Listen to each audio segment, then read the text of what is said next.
Let me take this moment to wholeheartedly congratulate each and every one of you today. You graduated. You did it. You made it. Congratulations to you. And you did it all by yourselves. Nobody helped you. No, that's not. That's what That's what I thought when I was young. I starting to really make it as an actor. I came in. I talked to my mother. I said, "Ma, did you think that this was going to happen? I'd be so big, and I'll be able to take care of everybody, and I can do this, and I can do that, and I can." She said, "Boy, stop it right there. Stop it right there. Stop it right there." He said, "If you only knew how many people that have been praying for you, how many prayer groups she put together, how many prayer cloths she gave me, how many times she splashed me with holy water to save my sorry behind her," she said it. She said, "Oh, you did it by yourself? I tell you what you can do by yourself. You can go outside, get a mop and a bucket and wash them windows. You can do that by yourself." Superstar. So I'm saying that to say I want to congratulate all the parents and friends and family and aunties and uncles and grandmothers and grandfathers and teachers and friends and enemies, all the people that helped you to get where you are today. Congratulations to you all. I'm going to tell about 2-3 stories. I'm going to keep it real short. I remember my graduation. Speaker got up there, went on forever, blah, blah, blah, blah, blah, blah, blah, blah, blah. So I'm going to keep it short. Number 1, put God first. Put God first in everything you do. Everything that you think you see in me, everything that I've accomplished, everything that you think I have, and I have a few things, everything that I have is by the grace of God. Understand that. It's a gift. 40 years ago, March 27th, 1975, it was 40 years ago, just this past March, I was flunking out of college. I had a 1.7 grade point average. I hope none of you can relate. I had a 1.7 grade point average. I was sitting in my mother's beauty shop. They still call it beauty shops now? What they call it now? Yeah, I was sitting in the beauty parlor. I was sitting in my mother's beauty parlor, and I'm looking in the mirror, and I see behind me this woman under the dryer. And every time she looked up, every time I looked up, she was looking at me, just looking me in the eye.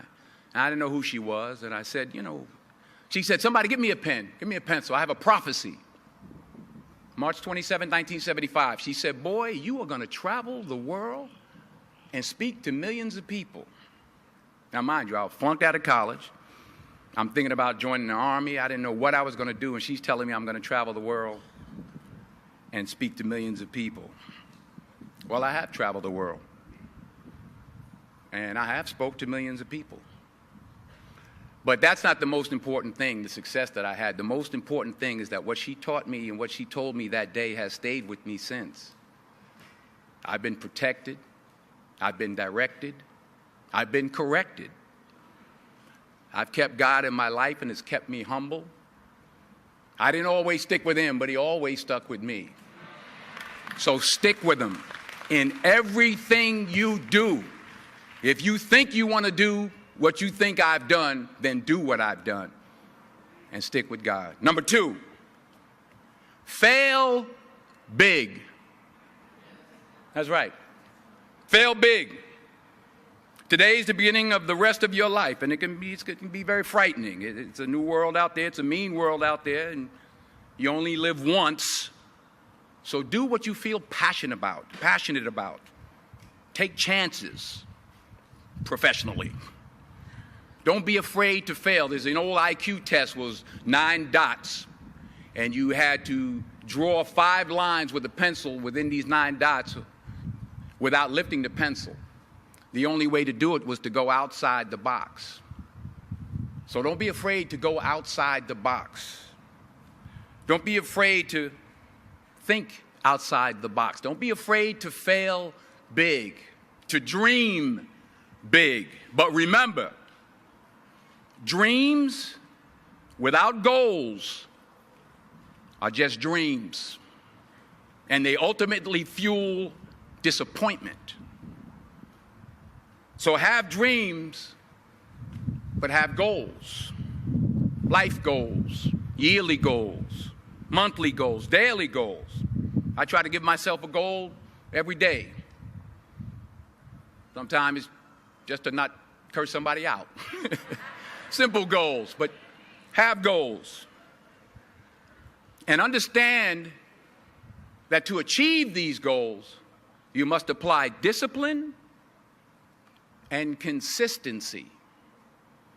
In order to achieve your goals, you must apply discipline, which you have already done, and consistency every day, not just on Tuesday and miss a few days. You have to work at it every day. You have to plan every day. You've heard the saying, we don't plan to fail, we fail to plan. Hard work works. Working really hard is what successful people do. And in this text, tweet, twerk world that you've grown up in, remember, just because you're doing a lot more doesn't mean you're getting a lot more done. Remember that. Just because you're doing a lot more doesn't mean you're getting a lot more done. Don't confuse movement with progress. My mother told me, she said, yeah, because you can run in place all the time and never get anywhere. So continue to strive, continue to have goals, continue to progress. Number 3, you'll never see a U-Haul behind a hearse. I'll say it again. You'll never see a U-Haul behind a hearse. I don't care how much money you make, you can't take it with you. The Egyptians tried it. They got robbed. That's all they got. You can't take it with you. And it's not how much you have. It's what you do with what you have. We all have different talents. Some of you will be doctors, some lawyers, some scientists, some educators, some nurses, some teachers. Yeah, okay. Some preachers. The most selfish thing you can do in this world is help someone else. Why is it selfish? Because the gratification, the goodness that comes to you, the good feeling that I get from helping others, nothing's better than that. Well, one or two things, but nothing's better than that. Not jewelry, not big house I have, not the cars, but it's the joy. That's where the joy is, in helping others. That's where the success is, in helping others. Finally, I pray that you put your slippers way under the bed tonight, so that when you wake up in the morning, you have to get on your knees to reach them. And while you're down there, say thank you for grace. Thank you for mercy. Thank you for understanding. Thank you for wisdom. Thank you for parents. Thank you for love. Thank you for kindness. Thank you for humility. Thank you for peace. Thank you for prosperity. Say thank you in advance for what's already yours.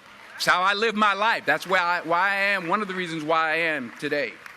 Say thank you in advance for what is already yours. True desire in the heart for anything good is God's proof to you, sent beforehand to indicate that it's yours already. I'll say it again.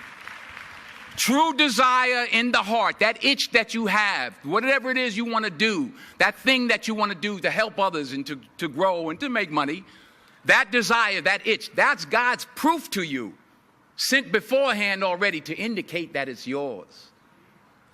And anything you want good, you can have. So claim it. Work hard to get it. When you get it, reach back. Pull someone else up. Each one, teach one. Don't just aspire to make a living. Aspire to make a difference.